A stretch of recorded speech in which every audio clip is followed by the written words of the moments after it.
it's not about me for everything. And again, for many, many years, I always thought it was me that had to be the one thinking of things, me the one who had to implement, not like me that has to go on site. And I realized, gee, it's about the process and the team. Because, when you're 100K in revenues, yes, I could do it all. Not when you're 300, right? I can't, right? And my sanity doesn't allow me to do that and do sales, right? So it's not about me anymore.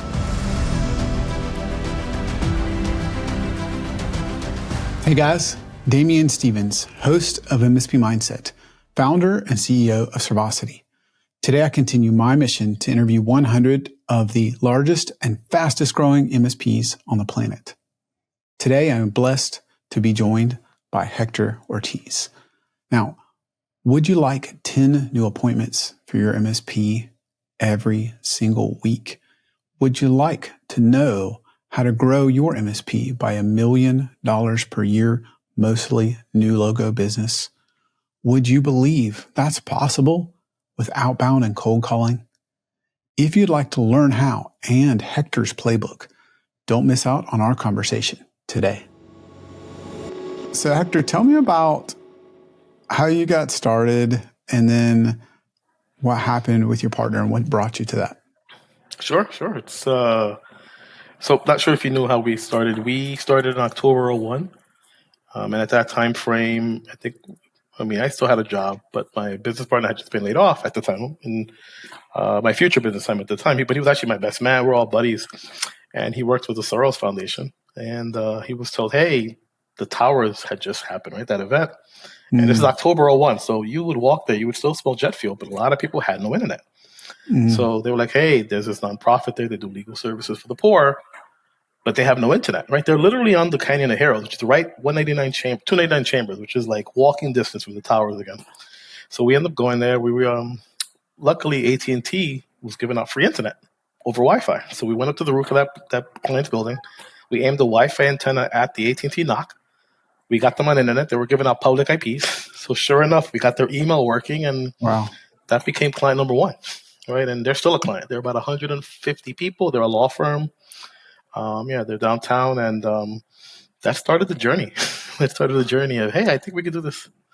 So and then that kind of a pretty cool story, helping business get back to business after 9/11. That's really cool origin. I grew up in Brooklyn, right? I went to school walking distance from the tower, that Borough Manhattan community, which is at the time just right there. And it was nice, but it was weird, right? Like you still smelled the fuel. And I'm like, man, it didn't go away for months. It was still kind of hanging out. And then, so that was then 20 years into it. I guess life happens, right? I had a family. My family were a little older than his kids. And we just weren't at the right frequency, I guess. And we both had homes. We both had, our wives not working and cars and all that stuff that we always wanted. But we were just at a different frequency. And I guess I kind of wanted a little bit more. And back in October 21, I was able to kind of buy him out. And that's when I got into debt. A massive SBA loan.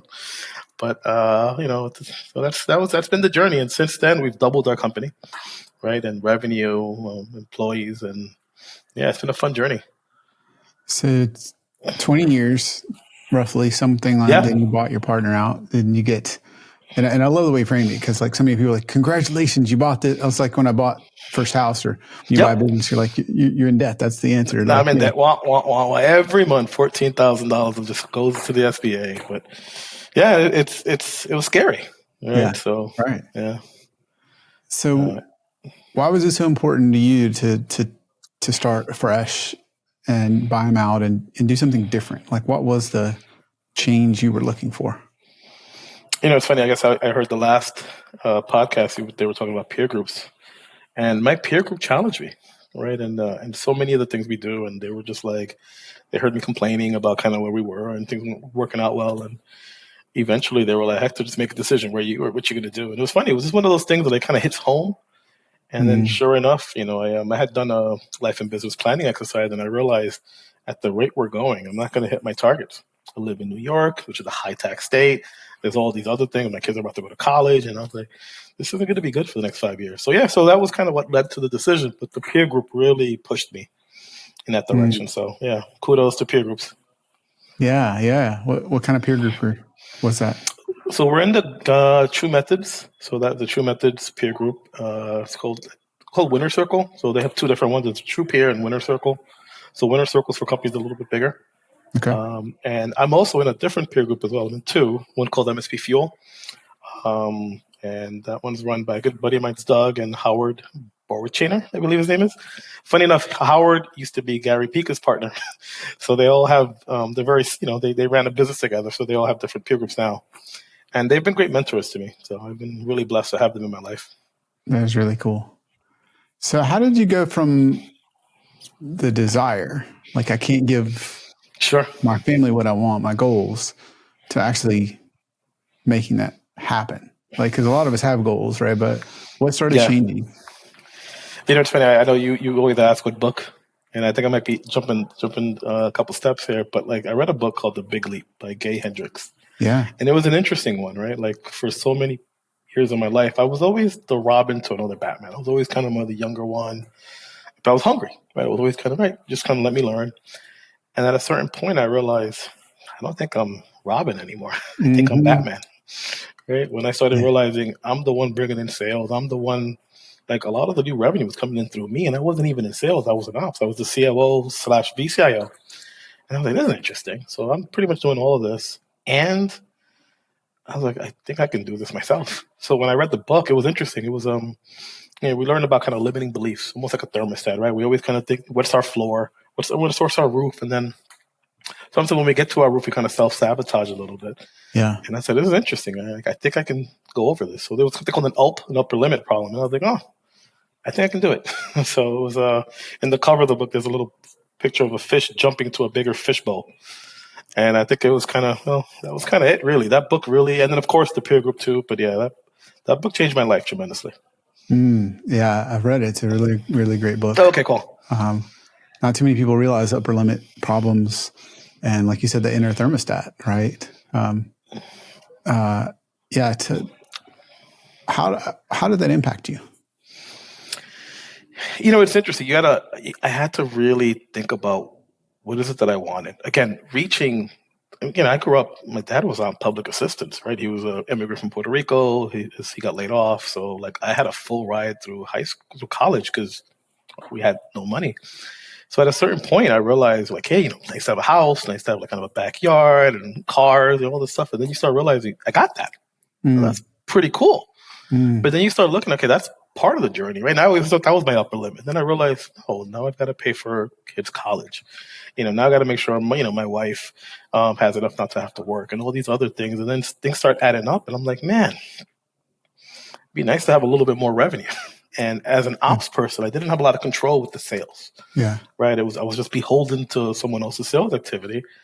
And I think that's kind of what got me to say I want to have control, right? Like I want to take the wheel, right? Stop being the Robin. I actually want to have the steering wheel. And it's funny enough, there's a book called Traction EOS, right? And there was a test that you can take, right? Whether you're an integrator or a visionary. And I took it 5-6 years ago. I even took a predictive index. Sure enough, perfect integrator. But then I took it again when I started having these feelings around 2020, right during COVID, right? COVID, there was a big thing where we're all rethinking our lives. Yeah. And I came up visionary, and I said, this is interesting, right? Like it was weird, like seeing it on the screen as opposed to like something that's in my head. Yeah. And all these little things added up to somehow the U.S. government giving this kid from the projects, more than $1 million for a loan to buy this partner. So yeah. That's how it happened. I love how you framed that. How did that feel, borrowing $1 million+? I was like, are you serious? Really? Me? I was like, what? Now, again, I've always been pretty good with money, right? Like 800 credit score, right? I've always, I'm not, so like I'm always pretty good. I'm not a gambler. I'm a fixed loan. Even like in 2008 when we bought our house, we got a fixed mortgage, right? And we put over $100,000 down. And I was like, all right, I'm always very low risk. I don't even gamble. My wife does though, but not me. But then I took this. I'm like, what the hell? Really? It's just one of the weird things again. So yeah, it still shocks me. I was like, I don't even know what happened, but we're 4 years in and I haven't missed a payment. So, hey guys, Damien here. As I continue to interview the top MSPs in the world, one thing has become incredibly clear. It's time that we let go. Even more than that, every time I focus on my zone of genius and get out of the way and do the very few things I'm good at and delegate to others, I'm ready for that next level of growth. So if you're ready for that next level of growth, one way that I could help you is with Servosity. We co-manage your backups and disaster recovery so you can focus on what you do best, let us do the rest, and then what we do is we test the backups every single day so you never have to worry. If you'd like to learn more, click the link below. So tell me what is different about these 4 years versus the first 20, because the growth is far different. It's interesting. I think maybe Will Noble got into it. The other guy that does the podcast. I always felt like I had to. I always say, like, I always felt like I had to have control of the company, right? And when you have 13 people, very easy to have control or command. You kind of know where everyone is and things are going. I would always be at client meetings and all this other stuff. And then I realized, is that my zone of genius? Kind of my zone of excellence, right? But it's interesting. Zone of genius, I always felt like it's just having conversation with people, right? If you can kind of get over the fact that I have a thick New York accent, right? If we can kind of get over that part, we can have a great conversation, right? Before you know it, just talking, right? I used to be a counselor before. I'm not sure if I told you this. I was a domestic violence counselor back in undergrad and high school. Oh, wow. And I met my wife that's a Verizon. She was a domestic violence shelter director too. So we always just, hey, let's talk, walk us through, like, what's the problem? And tech, being in customer service, which is the same thing, I still think it's tech, it's really about helping people. Yeah. So if you take that same model, apply it to sales, before you know it, people are like, oh yeah, let's meet. And then we're having signed contracts. And last year we had our best year ever. We did 68K of new logo MRR. And I forgot how much ORR we did, but I'm sure it was another 40K. And I was like, man, I did this without even trying. Right? Like, there's more. Right? Again, another upper limit problem. Right? Like, yeah, I think this, every time you think there's another, that you pass through a ceiling, there's another freaking ceiling. Yeah. So now I'm like, oh man, but now I'm seeing my team kicking, like we had a Saturday meeting, a level 10 meeting with our leadership team, and they're coming up with ideas. And I was like, oh my God, I don't got to be the one thinking of everything anymore. This is freaking great. I was like, yes, I like that. Yes, keep on doing this. So another book I read was The Motive by Patrick Lencioni, and that's been a great book. Mm-hmm. And so again, back to, I see my leadership team rise and me feel like I don't have to be the one holding the company so tight, right? I feel like I have help. Yeah. Was there something that pushed you over that edge to let go? Because I know it's too easy to hold on tight, at least in my experience. Having a big, massive loan. Yeah. At that point you're uncomfortable, right? Yeah. It's like, okay, yeah, this is a thing now, right? For the next, it's a 10-year loan, right? 12 for the next 120 months. I'm responsible for this big. So I was like, okay, things got to change. Yeah. And I've enjoyed sales, right? I've enjoyed so we ended up hiring a team in Mexico, and there are our ISRs, and we did a lot of work in kind of maintaining our database. And a lot of the stuff, a lot of the people in your podcast have said, right? We have a great database. We know where our target market is. And we just started kind of really attacking the database. And before you know it, we're having meetings. I think I usually have about 10, 15 meetings a week. Wow. And it's actually funny. I even share with my peer group, hey, I got 10 meetings this week. Where you at? Yeah. Yeah. And I was like, the difference between being sales focused and sales interested. Yeah. So many MSPs are sales interested, right? And they feel like they have to abdicate the role to a marketing person or do this or that. I'm like, man, there's so much you can do just with a great quality database, one or two great callers, and a couple of months, and before you know it, they'll start paying for themselves, right? So how did you get that flywheel started? Oh man, because that's what most people say. Like, I don't know how to grow. So being in ops, I always saw my business partner in sales and him struggling, right? And he didn't believe in cold calling. He didn't believe in so many things. And he was always trying to abdicate this, always some weird thing, or Robin's this or that. And I just felt like that's not the strategy, right? And I really thought about, like, what's the best thing, right? Like, you have someone who can make phone calls, which we're doing the cold calling methodology, but I don't think it's the only way that's been successful. I think it's worked for us. But like, how do I make sure he's calling into the right company or the right person? Yeah. And then, because so many times these lists become stale. So we're like, LinkedIn usually tells you who's there. So why don't we hire a scrubber? And we hired someone in Colombia. It ended up being like $700 a month.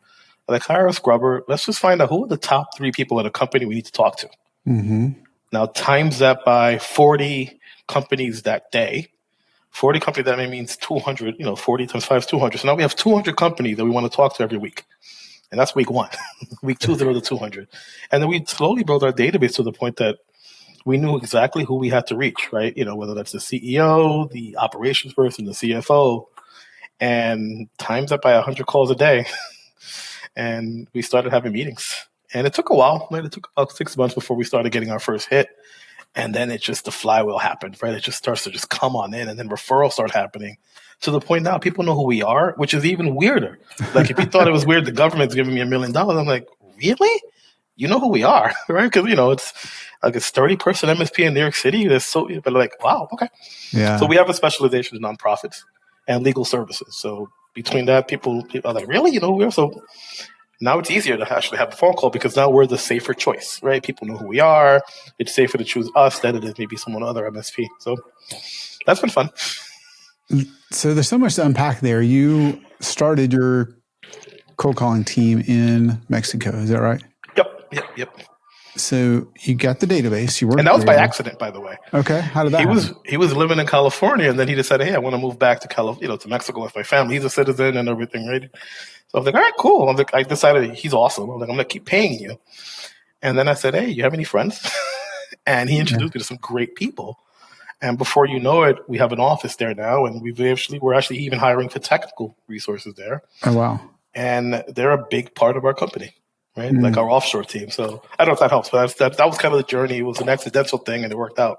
Yeah. So you had somebody who's already working for you. Yeah, doing well. But were they in sales, or what role was he in? He was in sales. He was an ISR. Okay. Sorry, I keep on hitting the desk here, so it's moving a little bit. But yeah, he was an ISR. Then he moved to Guadalajara. Okay. And we said, oh, well, let's just do you have any friends? And we hired another buddy of his that used to work at the AT&T store. And before you know it, now instead of having one person dialing 100 times a day, now I have 2. And we eventually hired a third. So we have 300 dials a day just popping in. So he was an inside sales rep working for you out of California.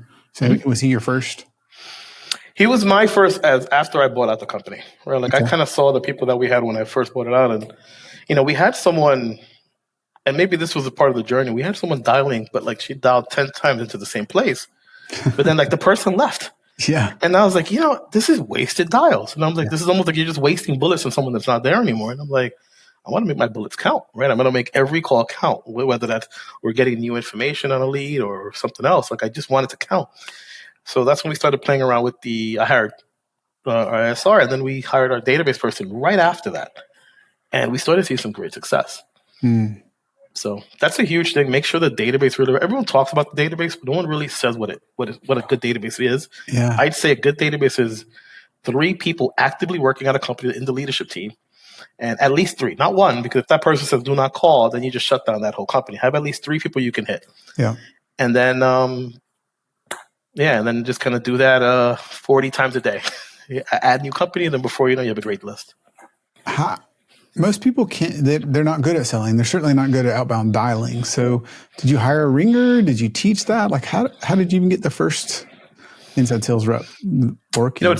I looked out, we put off to have, we put a job posting for an inside sales rep. And I just kind of had a feeling I need 100 phone calls a day, right? That was kind of the minimum. And then we follow the true methods process of calling, which is really about setting up a meeting just to talk to me. Right. And I know that sounds weird, but I'm like, listen, I run a 29-person company, how many millions of dollars a year? I'm like, I got a lot to say about technology, right? We help out a lot of great clients. And that's kind of what Gary Pica calls the message, right? Just really trying to meet with me. And that was really the gist of it, right? We weren't, and again, I'm not much of a salesperson, right? We were having a conversation here, but we want to help, right? Yeah. And so many times there's a lot of salespeople that are really salesy and they kind of turn people off. Like everyone, I've always heard people want to buy, but no one wants to be sold. Right. So that's been my approach. Yeah. And it's been working for us. So I don't know if that helps. I mean, explain kind of what you're looking for there. We did hire a ringer, and we did follow the true methods process of calling. Yeah. So that helped a ton. That's a big part of the clue, right? Most people lack the process and the people. Yeah. Right. So that's how I say the salesperson has to be attached to your hip. Right. So many times people abdicate the role. They do. And they're like, no, like that person, like, for example, anytime I have an FTA, I'm calling up the person who got me the FTA. Like, hey, this is how it went.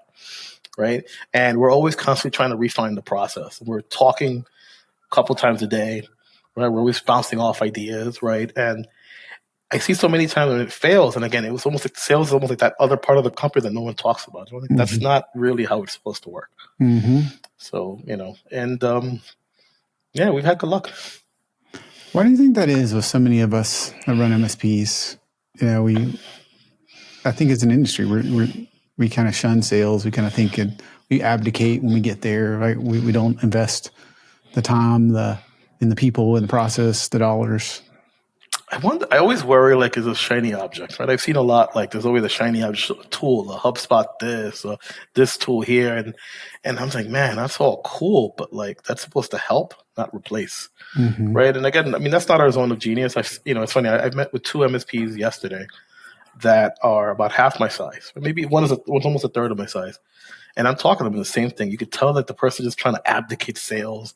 Apparently there's some service out there that you can actually like have them do all the sales work for you, and then you have to pay them 10% of the revenue as long as you have the client. I forgot the name of it. It starts with a blue. And I'm listening to this. I'm like, man, that's a lot of revenue to give up. So I actually shared with him my process of kind of how we mine LinkedIn and how we do phone calls. And I said, why don't you do that with them and then do this other process as well? And do an A/B test. Do it a couple months. See which one's going to net you better. I'm fairly certain my way is more profitable, but yeah. So I don't know. I mean, there's always a new tool. There's always something that's not our zone of genius, I guess. And yeah, it's a shame because we're all about helping, right? It's just having a conversation. That's right.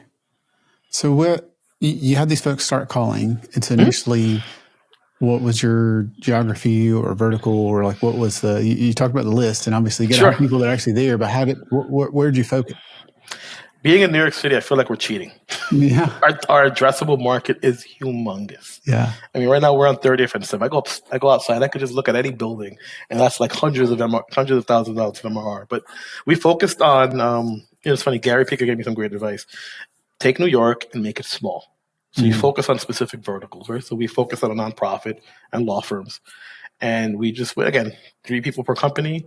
Give me anyone between 20 and like 200, right? And then just hack away. Yeah. So, I mean, and again, you can open that up, right? Based on geography, based on industry.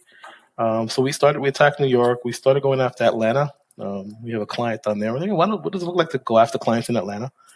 A lot smaller than New York, for sure. A lot smaller. And then we tried a little bit of Florida. Florida's a little tougher, right? Because they said like people want people to be living in Florida. We're the Yankees coming down to Florida, and I'm like, yeah, it doesn't look as good. But I mean, the process works for any geography, really. How did serving the 2 niches impact? Do you think that was important to say we focus on nonprofit and legal, or would it have been as successful to say we serve everybody in New York? I tell you, it's so much about it's about lowering your market, right? So we have a lot of nonprofit law firms as well, right? And I think I wanted to go into organizations that might have had someone that worked with us in the past. Right? I was trying to figure, what's my connection? What's the quickest way to get a client to say, hey, I kind of know who you guys are, or so and so works for us. So that was kind of it. So we lucked out, right? And before you know it, they referred us to someone else. And before you know it, we have like 90% nonprofit clients, which is odd. I never thought that would be it. Yeah. But then all of a sudden, then you see there's a vertical there in law firms. We have a lot of law firms as well. And a good economy or bad economy, lawyers always make money. So, they're a little tough to work with. But if you could figure that nut out, I think they're great clients. So, yeah, I don't know if that helps. But I mean, I think we don't do dentists. We don't do like car dealerships, but I know some of my buddies are really successful at those, and he figured that out. Yeah. Right. So for us, I'm glad we just picked those niches and we kind of stay there. So is that because at first you didn't have one, and then you decided to say, hey, it seems like we're best at nonprofits and then attorneys, or did you kind of from day one say we're going to focus on a vertical?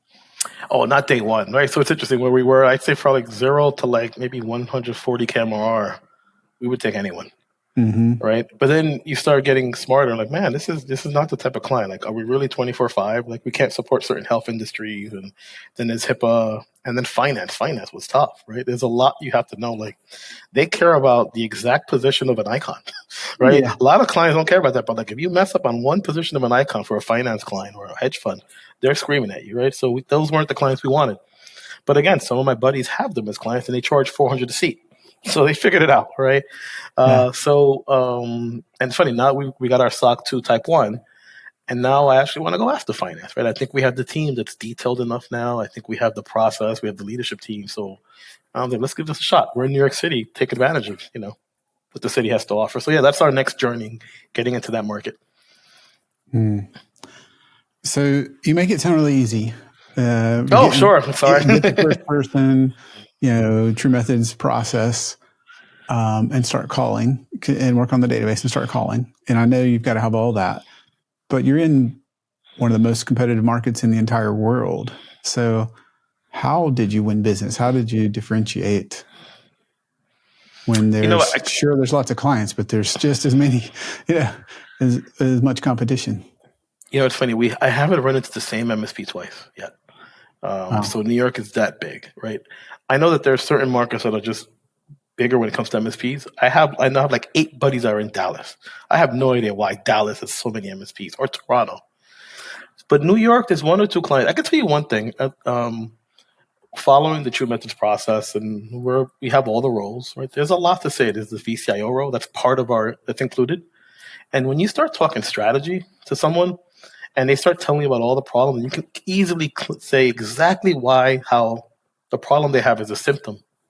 And the cause is there's no strategy conversation. You can even talk about how that happens and how we're different. People are all ears, and it's really weird. Here I am thinking, I'm just following the process that, my mentor gave me. But I'm like, really? You don't know about this? Right. And then you start talking about actually having dedicated roles in your team. Right? When you're smaller, it's a little tougher. But now we can say we've got dedicated roles for patch management. We have a dedicated project engineer team. Like, they're not doing tickets. They're just in that role. Everyone knows what a successful day looks like for them, right? Like, everyone has a number, right? And of course, these are things you slowly mature to. But like it's interesting having those conversations with people. Like, they're intrigued, right? Especially now. Like, a lot of nonprofits, they're all worried about what's going on in the administration, right? And whether you like them or not, there's change, right? And whenever there's change, I think it's a great opportunity for us. Right, because it highlights how we can help people. Was VCIO something that took a while? Was that a pretty early core piece of your offering? Yeah, it's always been a core piece. It's always been a core piece. And I think I could say at least for nonprofits specifically, they love predictable, right? They hate surprise expenses. So that sales guy that's trying to meet quota and is pushing his big SAN all of a sudden, yeah, you're not going to do as well. But if I can say you need a SAN, but maybe in a year and a half, hey, now you go out and get a grant or someone to pay for that. Now we're having a true business conversation that we can work together as a partnership. So same thing with lawyers a little bit, not as much, but I know nonprofits love predictability, so they eat up strategy. So that was part of the reason. That's been great for us. So that drove you to do VCIO, would you say earlier than most or not? Yeah, I mean, we follow True Methods. We've been in True Methods since, I don't know, 2010 maybe. So we've been following this. A lot of the things we didn't do, right? So it's interesting. Like, CIO is interesting, right? That used to be my old role, right? You can talk straight. It's an easy conversation to have. But when we're talking to the point, like, we start getting bigger clients, and all of a sudden now you're having too many tickets. So it's not just strategy. You also have to do alignment. You got to make sure, hey, are you addressing all the issues that they're having? Like, can you do any type of proactive work to just lower the noise? When you're smaller, it's not as big of an issue. When you're bigger, I was like, man, an extra 5 tickets a day hurts, right? And so we're finally figuring out how to do the other roles in the True Methods package, and we're seeing great success. And that's a differentiator. When you can talk about process, and it's funny, in all of my sales call, I never say the word proactive. And I mentioned it at the end, like, I just wanted to let you know, I showed you all these things and how our departments work and this. I hope you see how proactive it's supposed to be. Because so many vendors say it and they abuse the word. Yeah. I said, I showed you how it is, but I never used the word. And that's hit a lot with our clients. So I don't know. So is that part of what helps you stand out, you think? I think so. Yeah. Having a genuine conversation. And I always say, wait till you meet my team. Like, building a leadership team, I'm like, oh my God, they're even better than me. That's awesome. So that's been awesome recently. We recently hired an onboarding person. And that's been amazingly useful. Like having one person dedicated for having an onboarding. Onboarding used to be very messy for us because we'd have different people and different roles. And, so now we have one dedicated person. I was like, man, I could onboard 3 clients a month without a problem. So I was like, go back to the upper limit problem. I was like, I always thought I could only bring in 1 client. I'm like, I could do 3, maybe 6 if I hire another one. So it's always interesting how those UPs change a little bit. Yeah. Those upper limits. It's always curious to say, well, what is the constraint? What is holding me back, right? Yeah. Is it because I can only do 1 onboarding a month? Well, for most MSPs, it's a lot. To have 12 onboardings in a year, that could be a lot, especially if they're 3 or 4K. Our average deal size is about 6K, right? Those take time to onboard. But you have an onboarding tech that could speed that up. I was like, okay, the challenge is back on me. Now I need more FTAs. Yeah, that's awesome. Yeah. What has been the bigger challenge? Has it been getting the sales and marketing engine running and producing, or has it been operations and keeping up with it and kind of upholding? I'm an ops guy. At heart. So no matter what, I always feel like there's always going to be lumps. Ops, sales has a great time, then ops has to catch up, and then again. So I'm constantly thinking, man, do I need to bring another support guy in? Do I need to add this person in? And then when you look at your gross margin, you're like, okay, maybe I should just wait a little bit longer. We're not ready just yet. I'd say for me, it's so weird because, the activity you put in sales now, you'll see results in 6 months, right? So it's not a one-to-one, right? You really had to put in all the work now, and then and it's almost the same thing with ops, right? You have, when you need a role, it's going to take a couple of months before they're up to speed. So it depends on the month. Like one time, I'll give you an example. We landed a 40K a month client. That was a rough quarter. That whole quarter was devoted to them, right? So that was an ops quarter. But then eventually that got settled down, and then we started kind of bringing back sales. So it's lumpy. It depends on the month. Yeah. So that's a wonderful problem to have. Yeah, I know. Whales are great. They're so disruptive. You can't wait to get them on the boat, and then you realize they're on the boat. Oh, man, what just happened here? Yeah. Yes, I'll never forget landing the first really large client, being so excited, and then going, "How are we ever going to deliver?" Oh my God, upper limit problem for sure, right? You start looking at it, right? But then it's fun, and hopefully as most of the MSPs, if they're growing, they have a leadership team. That's when you start seeing the leadership team really coming in, right? And hopefully the owner can step back a little bit and then have them figure out these issues, right? And a lot of the times they do a great job at it. So that was a fun time seeing them kind of, so we have weekly, quarterly check-ins with them, and I have 3 people from my leadership team on those calls. And so the clients are definitely seeing, improvements on their end.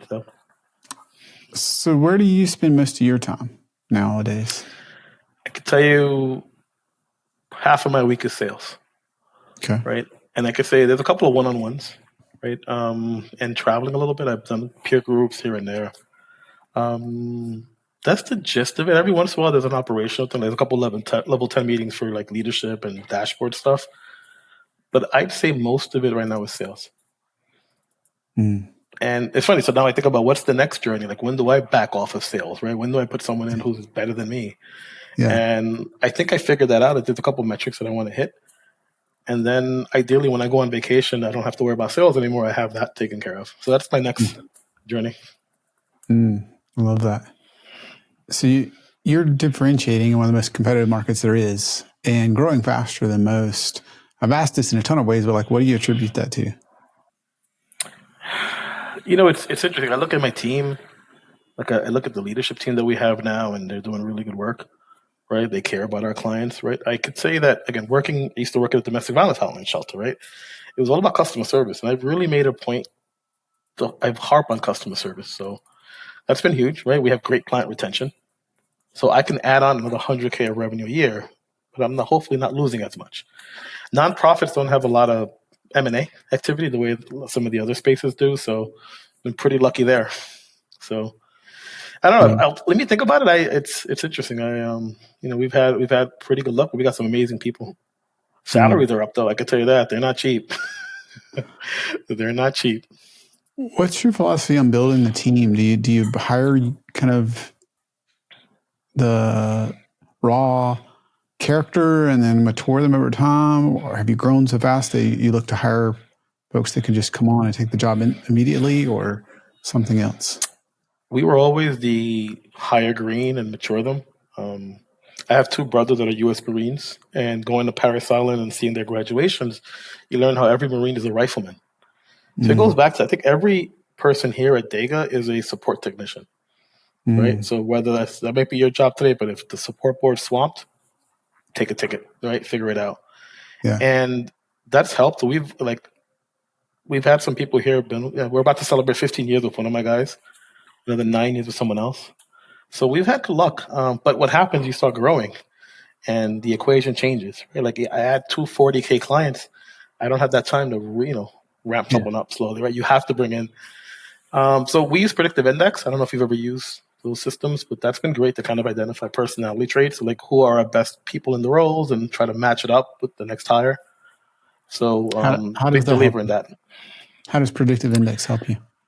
I can tell you for so many roles, there's a different personality. I'll give you an example. For a project engineer, you need someone who's detailed, but not overly detailed that they can't make a decision, right? You need someone that can make a decision. You need someone that can think on their feet. You need someone that can think, that can be by themselves a bit, right? The last thing you want is for someone who's to be all sociable and can't make a decision to be a project engineer, because they're going to be up at night and not do anything because they can't make a decision. So we saw some of the traits in our really amazing project engineers. We said, okay, we want people like this. So ideally, when we're hiring, we're looking at kind of how they do in that test and that assessment, sorry, not a test. And then we see is this a good fit? And that's helped us a ton make better hires. So there's another one. If you're one of those like patching engineers, you got to be super detailed. Yeah. If you bring someone in who's not detailed, you got one person that can make one decision to affect 5,000 machines. Last thing you want is for them to mess that one up, right? So it depends on the role. But I mean, predictive index has been huge for us. That's great. Let's talk about the mistakes in hiring. Can you share some of those? Yeah, there's mistakes in hiring and mistakes in keeping people, right? Because you can make this. Someone might have helped you get to a certain position, sales wise or whatever, and then they're not the right fit moving forward, right? And for whatever reason, right? Life events for them. But mistakes in hiring. We'll start with that one. That's a tough one, or especially when you have recruiters and they're asking for 20 grand for a hire, right? Like you really want to make sure you get the right person there. We've been blessed. We haven't had too many mistakes in hiring, but again, mistakes in keeping people too long, sure. We've had a few of those. And that's where I can tell you, like, just making sure you're watching metrics, making sure you're listening to your leadership team, because a lot of the times they're giving you the warnings and the symptoms are there. You just got to be ready to pay attention to them. And then also, if you like the person, that's even worse, right? So you have to be able to put business and friendship aside a little bit and decide what's the best for the company. So easy to make that last one, keeping people too long. Yeah, that's it. That's a tough one to not make, I feel like. Tell me about throwing people at it. Not enough process. Not enough. Oh, man. I have an employee who left me in 2001. He was with me about 8 years. He went to work at Apple Computer, so happy for him, right? He was an intern. But he said, Hector, you always throw me into a war with just a spoon. And I was laughing. I was like, man, that was always I'd rather someone learn how to think than to figure out how to do something perfectly, right? Like, show me the process in learning. Yeah. And I love that, right? Because we've got some great engineers out of it, right? Like, again, so many people can memorize a book, but like, can you truly understand how Active Directory works and all these other pieces? So, yeah, I mean, we've always thrown people at it. It's a lot harder now when you're bigger. The ramifications are a lot worse, right? When you can, when you bring down a big client. But we've been pretty lucky. We use IT Glue for our documentation. That's been amazing. And so it's a challenge though. So many times you bring in a new employee, you got to make sure they know how to document the right way. You got to make sure documentation is tested, and then you got to make sure documentation is used, right? So many times things become like digital dust, right? Because like you have this great documentation, no one knows about it, and no one's using it, right? Yeah. So one of our rocks for the year is actually figuring out a way to take our documentation and forcing it into process, whether that's through ticket templates or something else, because we have to make it live. We can't just create something and just forget about it. Was that just continual evolution, or is there like a painful process that you decided like, well, we've really got to work on process now? It's for us. It's been a continuous evolution. It depends on the department, right? I tell you another thing too. As you're growing, you're sometimes you're more people focused than process focused.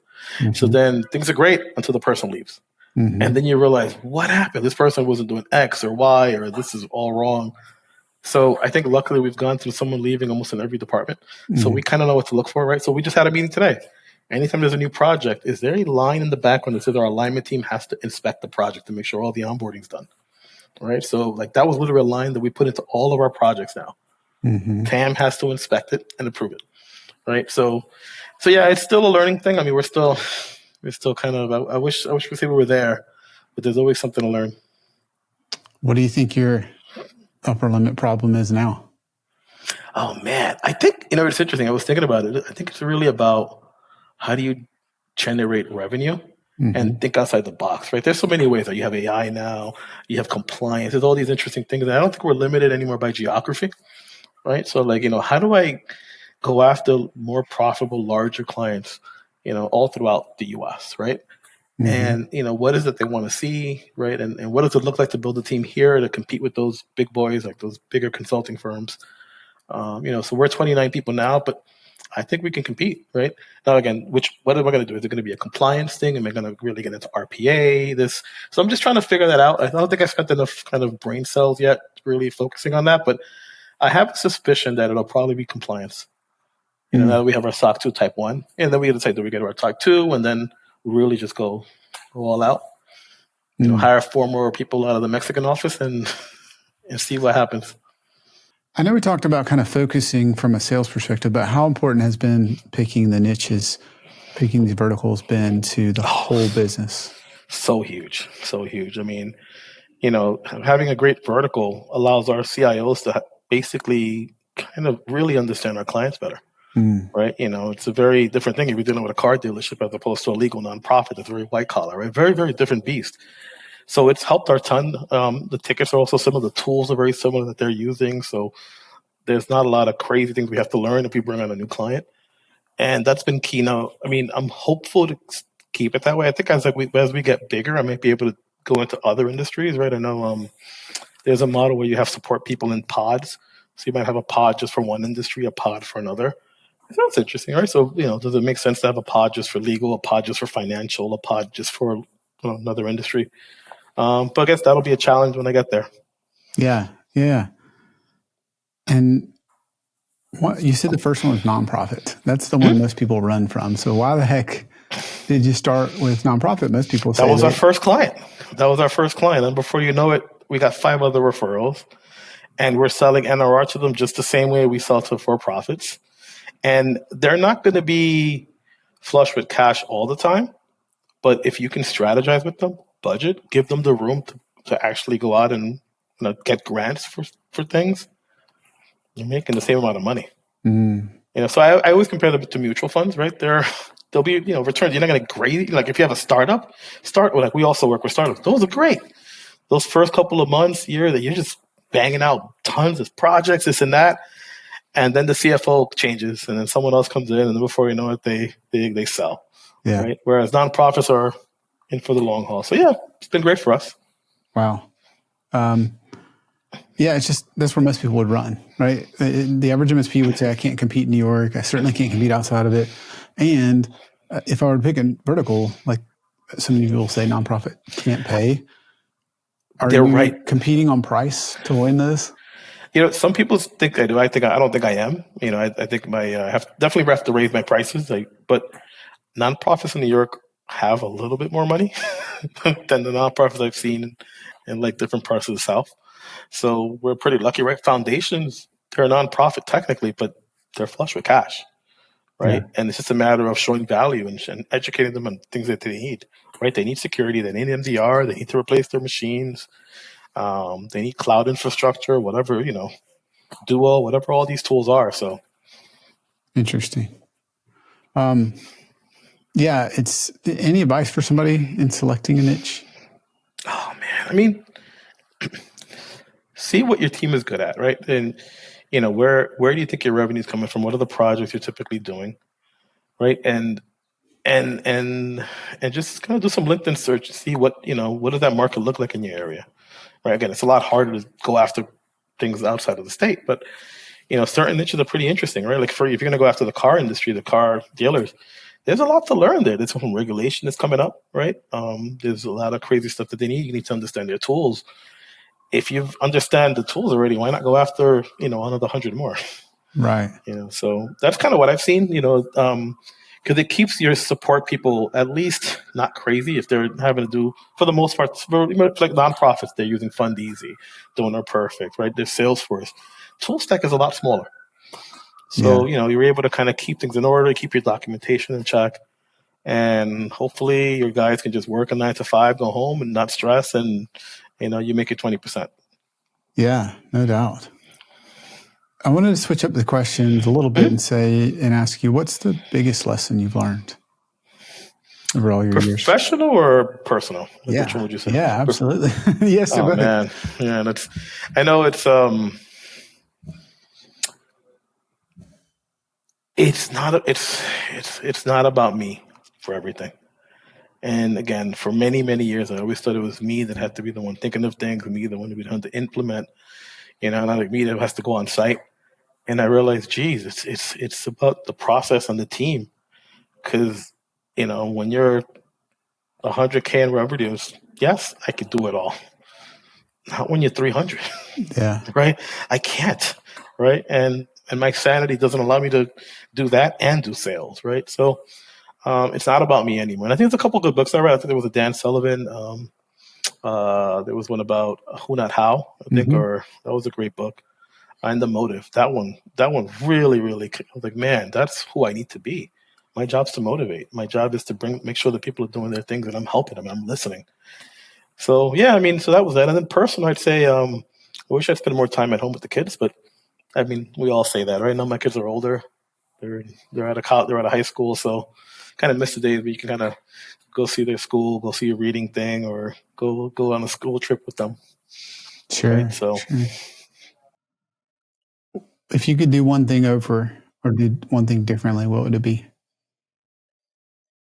Go on more school trips.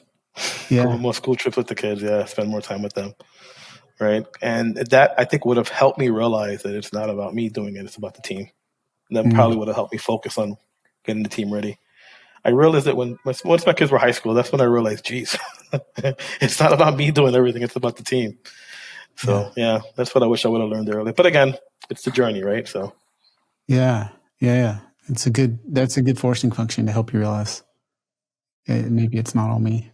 Well, given all the opportunity you have now, all the things you see and in front of you, what's something you're looking forward to?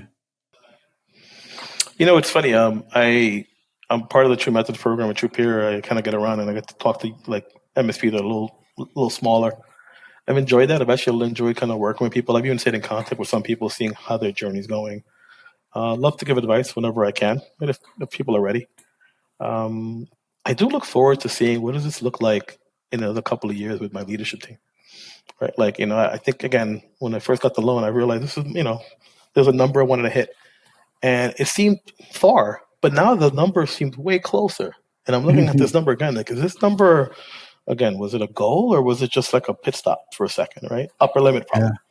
Yeah. Right? And now I realized, okay, what happens if we just double that number, right? And then, so we had a leadership team meeting the other day, and I was like, what does it look like if we were $1 million a month MSP, right? 15 mil top line. They're like, who are we? What are we doing? Yeah. Right? And we had a great conversation about what that looked like. And I was like, all right. It's an interesting, again, upper limit. Can I do this? And, am I worthy? Right. And I think I'm seeing with the team that I have now, I think I am. And I think we could do it. Yeah. It's almost impossible to imagine in 2021, I'm sure. Oh my God. Yeah, no, for sure. Right. Yeah. Hopefully by then my loan is paid off. Right. Let me ask the opposite of that. What's your biggest challenge right now? I'll give you a simple one, not limiting my imagination. I still feel like so many of the times, you're an owner, right? Like sometimes our imagination is what starts the journey. And then before you know it, things start happening. We're lucky. The universe and God kind of puts things in our path and we're able to take advantage of it. Yes. And it's just imagining, what does this look like down the road? Like, I really believe in our mission. We're helping out a lot of people, a lot of companies, a lot of nonprofits have some great, we help a women's shelter, families. We help a lot of legal services, a lot of law firms. And I was like, okay, we believe in what we do, but like, how do we help them even more? Right. And I don't know if that's an entrepreneur thing, right? Just imagination. Like, I feel like I don't have enough time, thinking like that. Right. So many days you get stuck with the monotony of a sales day or an ops issue or an employee, this or that. But just kind of thinking, finding enough time to just stare up and just see what's possible. Yeah. Yeah. Especially in any business, but I think, and this is a service business, like you said earlier. Yeah. And a service business is a people business. So it's totally, yeah. It's not a trivial business to scale because you got to have great people. Yeah. And trust me, if you connect with people, they'll be glad to give you money, right? If you connect with them the right way. Yeah. So yeah, that's it. That's trying to figure out how do I get to $1 million a month of MRR at 20% profit, of course, right? Not just not giving away. Yeah, no, not yet. We're a for-profit. We're right. Very much a for-profit company. What's you've mentioned so many good books. Is there a number one or top two books or top 2 or 3 books you would recommend? Oh man, yeah. Again, it's basically where are you in life, right? Like I'm reading Rich Dad Poor Dad, and I did that when I was an undergrad. Mm-hmm. The E-Myth, a great book when you're first starting off. And it's funny. I wish I would have listened more to read it again because there's so many things in there that like, man, I didn't learn that lesson when I needed to. The Motive, I think, is a great book, and I don't know if as we start getting to the point that we have a leadership team, I think that's a great book to really understand what is our goal, right? And again, it's not about us anymore, right? It is about them and empowering them. So I'd say I go with that one. But again, The Big Leap is still one that kicked my butt. Yeah, The Big Leap is really good. Yeah, the upper limit problem and thermostat is a real mindset shift. Yeah, it's funny. I was talking to my son about it yesterday, and it was I had never told him about that book. I was like, wow, I'm surprised I actually have the book. But that thermostat kicks in so many times, right? You think you're doing well, all of a sudden you self-sabotage, so yeah. Yeah. And the thing is that always happens. You think you pass it, and then there's another freaking upper limit. And you're like, what the hell? How many floors are in here? That's right. Yeah, or how many floors am I not seeing? Right. Yeah, I know, right? Exactly. Yeah, you just look up like, oh man, I just see walls. Yeah. Those are great recommendations. You mentioned earlier there's so much going on, and AI was one of the things you mentioned. Like, what's your take on it? There's so much to learn. I don't think I've spent enough time learning it. Right? I think there's a lot of there's AI, but there's also RPA. There's so many things that our clients can even just robotics stuff, just doing things. I don't know if it needs to be. I think Alaska said that he thinks that support and the help desk will be taken over by AI. I see that happening, but I think it's a little further down the line. So I have a couple of buddies kind of spinning off their MSPs and going full AI models, and they're doing great work. And I'm watching them from the side, and I'm like, am I not being imaginative enough? Am I not spending enough time learning this? So we have an initiative this year, which we're going to be rolling out Roost. But that's just really an RPA platform, right? There's not a lot of AI there. But I think that'll get our feet wet, and hopefully I just kind of see what that looks like. But yeah, I'm not sure yet. There's so much to learn, and it's going by so quickly. Yeah. Right. So, so now whenever I got to create a policy, I can just go to ChatGPT, right? Give me a policy for ordering a taxi, right? Yeah. But like, there's more to that. So anyway, I'm a student to that, and I think I need to spend more time learning it. Have you had much questions or feedback or uptake from your team? Are they my team about on like AI? Are they for it, against it? Are they kind of neutral? It's funny. I think I was listening to Glenn Beck yesterday. He talked about how, his team is human powered, but we just happen to use AI as a tool. Right. Yeah. And I think at least right now, that's kind of where we're at. Right. I think there's a lot of education that we have to do with our clients about governance. Right. The last thing you want is to just start putting private data in these clouds, and you have no idea where that data will go. Right. And I still think there's still a lot to learn, and I haven't figured out exactly like where to start. So we're having some conversation, right? Do we at least have a very basic ChatGPT policy about using that with client data? That's a very basic one, right?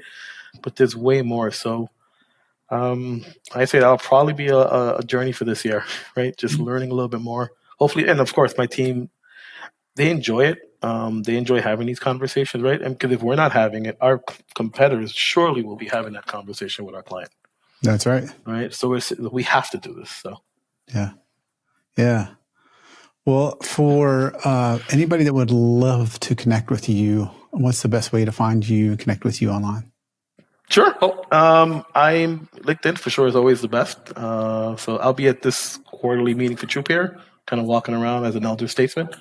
But yeah, LinkedIn is always the best. Love to help in any which way I can. Make sure to take Hector up on that example. Hector, this has been really fun and Thanks, a real learning experience for me.